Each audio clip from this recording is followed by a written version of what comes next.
ये काफी लंबा सफर तय करके सर घराना वेटलैंड में पहुंच जाते हैं। यहाँ पे आके इनको खाने पीने को कुछ न कुछ मिल जाता है सर। और फीडिंग के लिए ये सर शाम के टाइम कभी कभी ये पाकिस्तान बॉर्डर साथ ही लगता है, तो पाकिस्तान के उस पार भी चले जाते हैं, वहां भी फीडिंग करके फिर वापस आ जाते हैं सर। और हजारों की संख्या में सर आते हैं।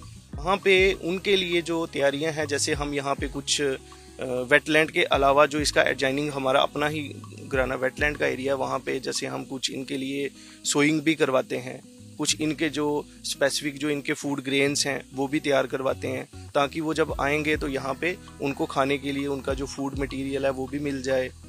तो लोग अगर आ रहे हैं तो उनके लिए कुछ ऐसा वॉच टावर या हाँ, जैसे सर यहाँ पे अभी ये घराना जो है फुली डेवलप नहीं हुआ है, ये डेवलपिंग स्टेज में है। पे हमारे एक तो बर्ड वाचिंग टावर बन रहा है जो स्पेसिफिक रहेगा, जहाँ पे लोग जो बाहर से आ रहे हैं वो बर्ड वाचिंग टावर से बर्ड्स को जो है वो मतलब एक वाइड व्यू उनके लिए होगा, वहाँ से वो पूरे व्यू को जो है वो देख पाएंगे।